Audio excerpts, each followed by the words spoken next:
নমস্কার বন্ধুরা, পিঙ্কিস ড্রিমল্যান্ড চ্যানেলে তোমাদের সবাইকে স্বাগত জানিয়ে শুরু করছি আমার আজকের রেসিপি।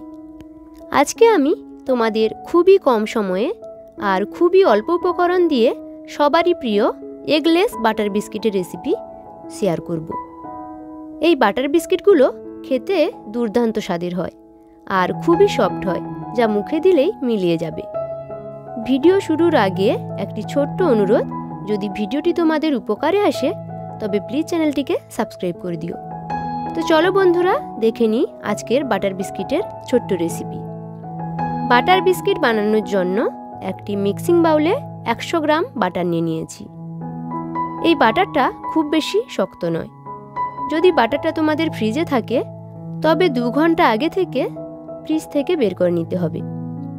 এবার এটাকে বিট করে নিব।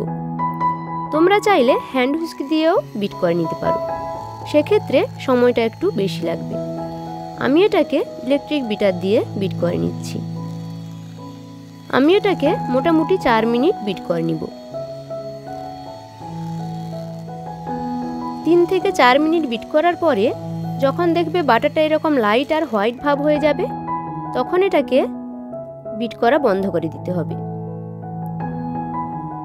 এবার এতে দিয়ে দিচ্ছি 1 কাপ পাউডার সুগার, মানে গুঁড়ো চিনি। মিষ্টিটা তোমরা চাইলে একটু কমিয়ে বা বাড়িয়ে দিতে পারো। পাউডার সুগারটা দেওয়ার পরে আবারও এটাকে 2 মিনিট বিট করে নিব। এবার দিচ্ছি 1/2 কাপ ডেজিকেটেড কোকোনাট। বন্ধুরা, এই শুকনো নারকেলের গুঁড়ো দিলে বাটার কুকিজের স্বাদটা অনেকাংশে বেড়ে যায়। এবার দিচ্ছি 1 কাপ ময়দা, আর ময়দাটাকে এভাবে চালুনিতে চেলে দিচ্ছি। দিচ্ছি 1/4 টিস্পুন বেকিং পাউডার। এবার সবকিছু উপকরণকে হাত দিয়ে আস্তে আস্তে মেখে নিব আর বিস্কিটের জন্য একটা ডো রেডি করে নিব। যদি ডোটা একটু শক্ত মনে হয় তবে এতে সামান্য লিকুইড দুধ দিতে পারো। আমি 1 টেবিল চামচ দুধ দিয়ে ডোটাকে আবারও মেখে নিচ্ছি। এবার ডোটা আমার একদম রেডি হয়ে গেছে। ডোটা খুব বেশি নরম বা শক্ত হবে না।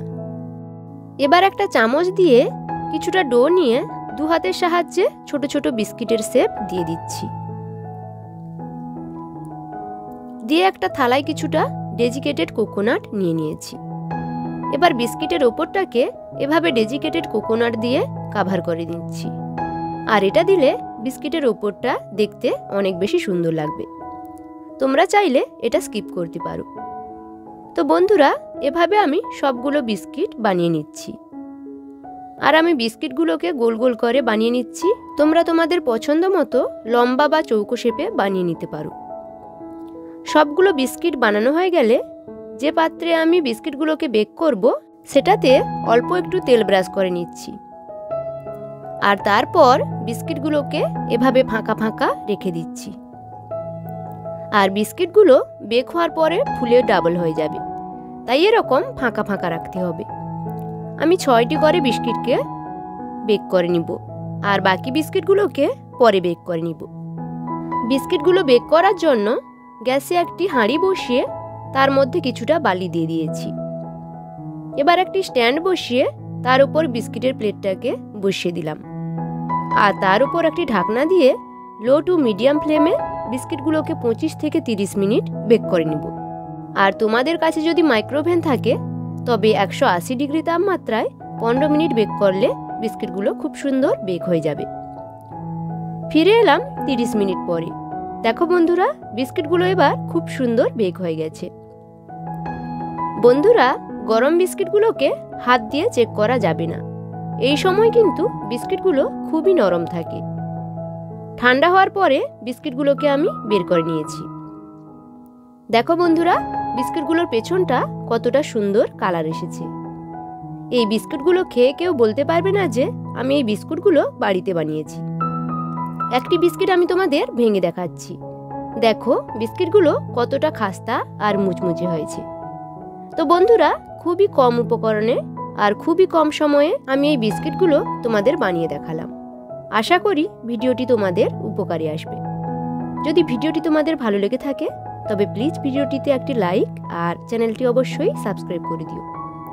আজকের মতো এখানেই বিদায় নিচ্ছি। দেখা হচ্ছে পরের ভিডিওতে। ততক্ষণ পর্যন্ত ভালো থেকো সবাই। ধন্যবাদ।